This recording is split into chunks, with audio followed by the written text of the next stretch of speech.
I have had a massive journey over the past 2 years. I mean, the ups and downs have been crazy. I don't really know how. But when I found the 6FB and just not charging hourly, I was like, wow, this is amazing. I can just like get Joe's add your pricing thing and put it into my Go proposal, and just went from there. And my confidence was sky high at that point, because I thought, yes, like I can do it. You're listening to the Bookkeepers Podcast, sponsored by Xero. I use Xero's accounting and bookkeeping software to manage my clients' accounts, and I love it. If you haven't tried it yet, head over to xero.com with an X, and you can either start a free 30-day trial or sign up to Xero's partner program. Hi, and welcome to the join their Bookkeepers amazing Podcast. I'm Zoe community. Whitman. I'm here with Joe, Accountants and and we're bookkeepers. joined by Natalie Allen, who is one of the bookkeepers from our community. Hi, Natalie. How are you? Hi, I'm good, thank you. How are you? I think we're really good. We've had a really exciting morning. We've had some sessions in our Bookkeepers Collective community, and we're excited to find out more about your business and what's going on for you. So, Natalie, do you want to start by telling us a bit about your background and how you became a bookkeeper? Okay, yeah. So I kind of fell into it, really. My mum fell into bookkeeping for my dad, and then when I left school, I just went for work for them and felt like it was the obvious thing to do, was to just follow my mum's role in the accounts department. And then I really wanted some qualifications behind me. So I did my AAT apprenticeship with them. And then I went on to do my ACCA, which took me a long time because I decided to have 2 children in the middle of it. So, So what was the business that your parents were running? And they ran a refrigeration company that fitted all the fridges and freezers into supermarkets. Wow. So you had like some really good experience of working in industry as such. And then to go and be an apprentice for your parents, I suppose that was quite revolutionary back then. Like, Yeah. I mean, my son did it for us in COVID, but it was only because of COVID forced us to think about bringing, because schools were shut. I haven't heard of many people doing that. What was that like? I think I've always sort of wanted to have the qualification behind me. Like, just going and working for them just didn't seem right. So I wanted to feel like I was getting somewhere and doing something with it. So I went to night school and did my apprenticeship with them. When did you become self-employed, Natalie? So it was just before lockdown, actually. After the birth of my daughter, I was working in practice, and I couldn't stand having to ask if I could pick her up from school and go to the plays, just the usual thing, really. I used to feel really, really bad asking if I could pop here and pop there or go to an appointment. So I just felt it really just wasn't for me anymore. I just had to go and be on my own, because I just couldn't stand having to ask if I could do things that I felt that I should be able to just do.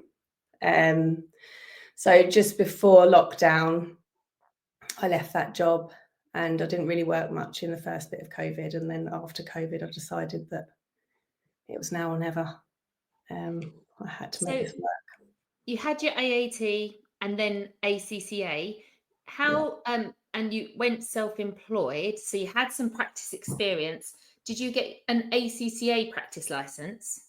No, I went with the AAT in the end. So in our startup Q&A that we've just had in the collective, this has been the chat we've been having about the fact that it seems still quite difficult if you don't have post-qualification practice experience to get your ACCA practice license. And then we was discussing that it was exactly the same scenario. I was speaking with somebody. She said that she is going to go and get her practice license for the AAT, but she was getting confused as to whether she can still have ACCA after her name, or if it's just that she's not allowed to call herself a chartered accountant. And all of this conversation, and we did a podcast 3 years ago about this, and it's one of the most viewed podcasts we have. This is still seems to be an issue for people. What was your experience? Basically, I went with AAT because it was, dare I say, it's the easiest route just to get the license that I needed to hit the ground running. It didn't take very long to turn it around. I do have practice experience because I did leave industry and work in practice, but just the ACCA completion to get your license there's just so much needed. I found it all mind-blowing, and having just come out of COVID and think I just needed to get working. So it felt like the route for me. And I've always loved the AAT, to be fair. The information they give you, I've always found it a lot easier to work with. ACCA is a bit mind-blowing. Yeah, I think you're like going through, I'm ACCA accountant, and I would absolutely have loved my ACCA license because I worked so hard for it.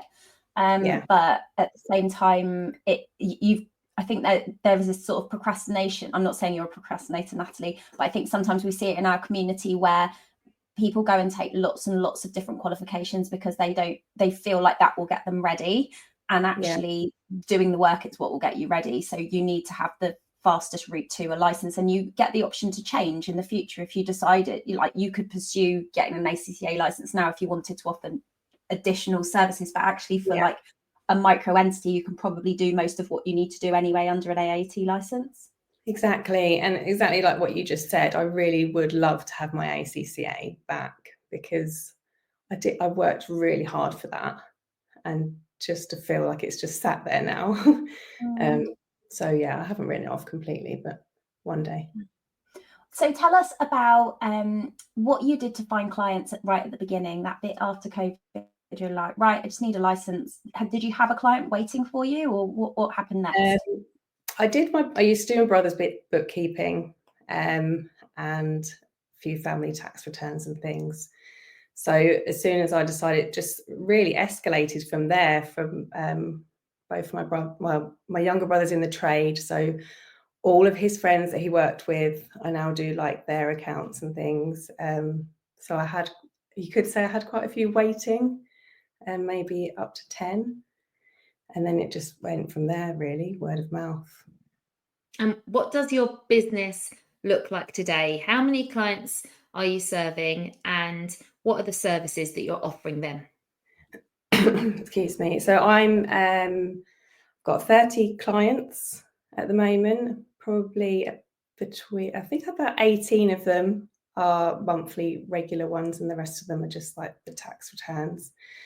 And I provide a service from end to end for most of them. So all of the bookkeeping up to the year-end accounts for the limited companies, VAT returns. I really like to have clients that I just do everything for. I'm not keen on any of them touching anything.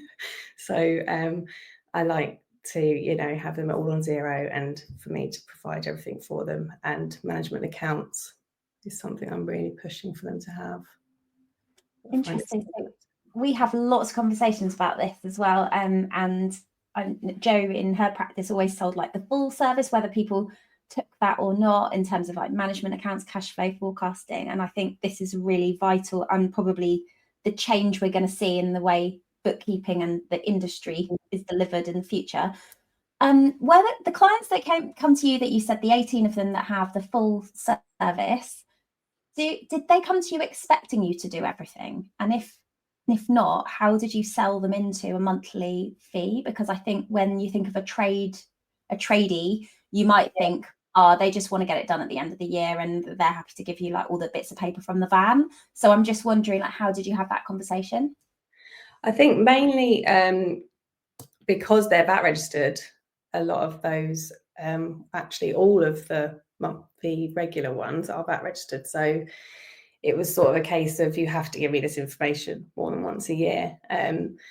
I do try and push the fact that if you want a once a year accountant or bookkeeper, then I'm really not the one for you anyway, because I don't understand why you only want to talk to your accountant bookkeeper once a year, like just to make sure they've done your tax return. So yeah, I guess for some of the like construction guys, it's not really the norm for them, but I haven't really had any pushback on it. So I think being able to make them see it's important.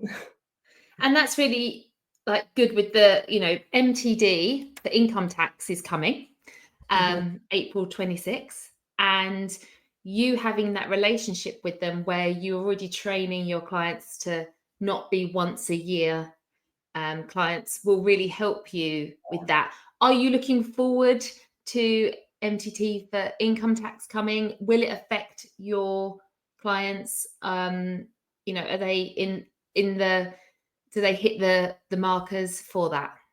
Yeah, so I think a few of the once a year tax return ones will. I'll have to grab hold of those, I think, finally get them to talk to me more than once a year. I was actually really excited about making tax digital and then when they put it back, I was a bit sad because I just think that they need to be doing this stuff anyway. They should be. Like, why would you want to run whether you're just a chippy or something, why would you not want to know how much you're earning all year? Because some of them do not know. This got one that they literally just turn up in January. So yeah, I think it's great personally.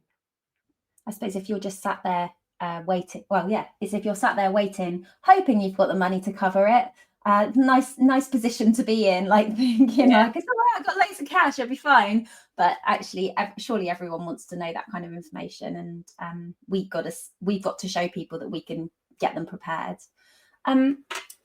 You became self-employed because you wanted to be able to do the things around the kids, and I get it because I've got Christmas plays and there's like a food tasting at school this afternoon for us. Like they're making chili or something. We've all got to go in last minute. By the way, you've all got to show up at school. Like that's the kind of thing that happens. That's the reality. How do you feel in terms of like managing your workload around family? Is it possible? Can you make a living that's comparable to what you were earning in practice when you're working around family? Yes, I think absolutely can. I don't have so much of it now. My kids are a lot older now, so it is a bit easier. So I'm missing out on the plays and things. But definitely, when I found you guys and stopped charging hourly, then I realised that I could absolutely have the same money that I could in practice when I was working for somebody else. Go on. And what else so when we first met you'd not had a great experience with, you had lost some confidence. And I think we all, during that transition from career and then, and becoming a mother, that it knocks away our confidence, and then things happen at work and that knocks away, there are more things knocking our confidence down as adults than there are building it up, unless we like really work hard at it. And that's what we do together. That's why Zoe, like our job, we often say it's masked as sales skills, pricing, marketing, but really what we're doing is helping people to build confidence to create the life that they want, and their business is a tool for that. I feel like you've been on a really great confidence journey. Do you think it started with like repricing and realizing, and because that's a value exchange, isn't it? If you're feeling that you're doing a lot of work and not being paid for it, that knocks your confidence too, doesn't it? Hey, it's Zoe here. I just wanted to ask you to do us a little tiny favour. It really helps us when we get reviews on this podcast, and we know that most of our listeners actually don't subscribe. I would love to invite you to subscribe to always get the latest episode of the Bookkeepers Podcast in your feed, and also to leave us a review. It helps us so much. Back to the show. Yeah, absolutely. Like you say, I have had a massive journey over the past 2 years. The ups and downs have been crazy. I don't really know how. But when I found the 6FB and just not charging hourly, it was like, I was like, wow, this is amazing. I can just like get Joe's add your pricing thing and put it into my Go proposal, and just went from there. And my confidence was sky high at that point, because I thought, yes, like I can do it. And then I don't really know, something happened. I think I come across a bad experience with a few clients and things, and it just really, I had a bit of a lull. But I've come out the other side over the past 9 months, and I'm back and thinking like, I know my worth, I know I can charge this, and the people that don't want to pay it and things, I'm not interested in working with them anyway, because I've worked really hard to know the stuff to give them. I love that you're like, no, you don't look like the right kind of client for me. If you want to work like this, I'm not the right person. And I think that takes confidence, because when we're growing a business and it's all about, oh my gosh, I've got to replace my salary or whatever, it's really hard to say no to somebody. But if you do, you protect your time, and then you make space for somebody else. And then you actually feel like, actually, yeah, I did the right thing. No one wants to be like 2 months in and thinking, oh my God, why did I say yes to that person? Yeah, exactly. I've had when your phone, you see the name on the phone and you just don't want to answer it, and I just feel bad all the time, and then I just think, why am I doing this? Because I get to create what I want. What are you doing at the moment, Natalie, to find clients? Because you said you got a lot of initially had a lot of referrals. Are you working that network? Do you need to market yourself, or do people just come to you? Like, what generally happens? At the moment, or over the past of this year, actually, I've been using the social media package. So that has been working really well for me. And then I'm actually getting clients from a local accountant that is full. So she passes people my way, which has been really helpful as well over the past couple of months. So less referrals, less of my brother's friends. I think I've got most of those now. So luckily it's more. You've spent time speaking to, like, building your connections and being clear, I guess, with this accountant in terms of what you are looking for, and making sure she knows and trusts you, so she wants to refer work. Yeah, so she's just sending them over, and then I'm having a little chat with them and see if we connect, and then going from there. Luckily, the handful that she has given me, it's worked out really well. And what is that relationship like? Are you taking on the relationship with that client as completely yours, or does she charge you as a subcontractor? How's that working? No, it's just completely, she's literally just sending them my way. And so I don't have much to do with her practice or anything. I'm not subcontracting to her. I think she's just at capacity.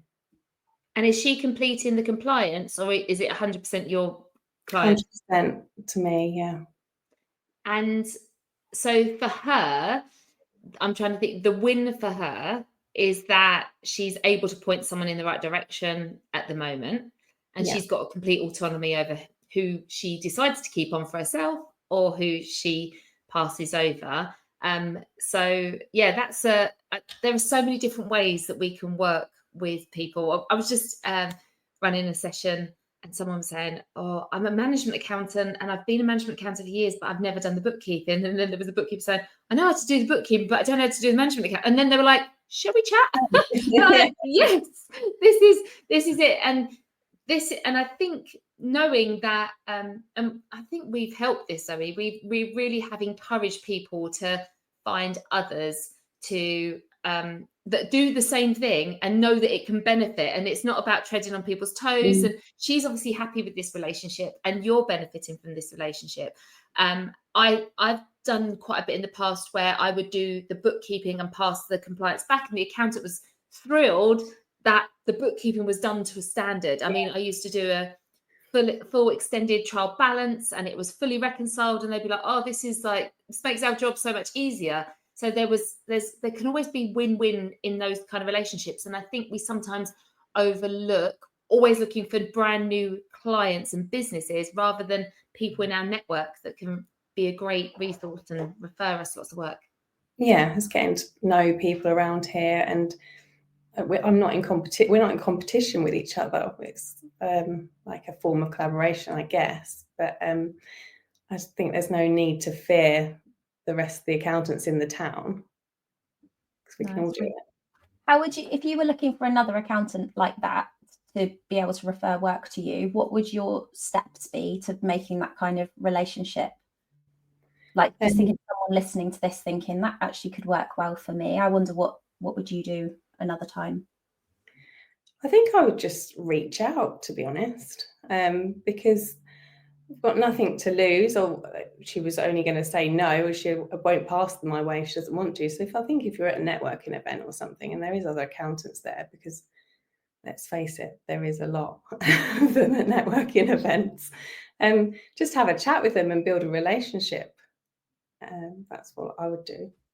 I think it's about learning to play to your strengths and knowing that someone else will have different strengths and her strengths. Obviously, she's great at marketing, but she's got too many clients, and that can be something that you can do, that you can mop up.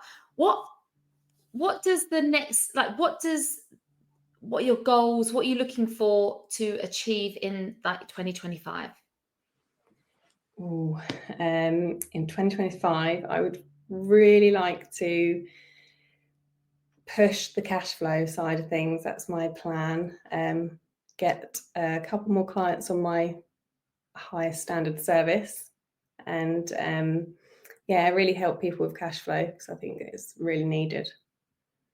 And are you going to be speaking to your existing client base about that, or is this like selling it as part of one service to new clients as well?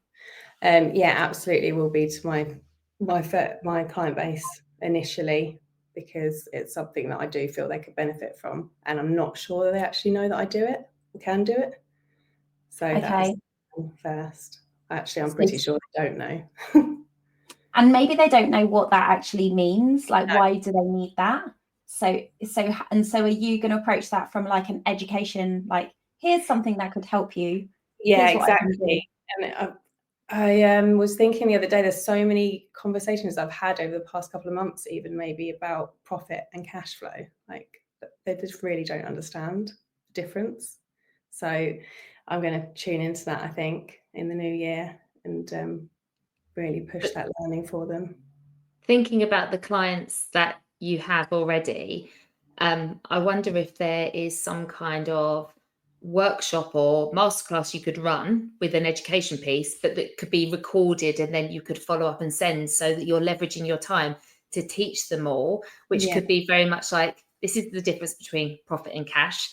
This is like, your tax bill is building up every single day that you're earning money, and we need to be calculating how much that is, so that you can put the money aside, and wouldn't you feel great about that? And this is how I can do it. If you want this service, you can have it as an existing client. I'm offering it to existing clients first. That kind of thing would be kind of I'm just thinking, how do you sell something to existing clients, and then going forward, every conversation you have with potentially new ones, you sell it from the off. Yeah, exactly. I really would like to, like you say, get a video going, send it out to them, let them know that it's here, and this is what they should be thinking about. And it still blows my mind that people don't know the difference, and they can't save the tax. But it's meant they don't know, do they? Because I don't know how to do what they do. So just keep reminding yourself that, I think. Yeah, like, go back to basics all the time, because there will be new people listening who haven't heard the basics yet. So just keep repeating the message. In terms of a client who's worked with you, so you were talking earlier about moving from hourly rate pricing to selling, like, we call it gold standard service, like the best of what you offer, which includes your cash flow, etc. I always think that the best way to sell a bookkeeping service is not to say it's going to take me this many hours and I'm going to sit down on the seat and charge you this much an hour to do it. It's to talk about, when this is done, this is where your accounts will be, and you'll have clarity, you'll know how much tax to save, etc.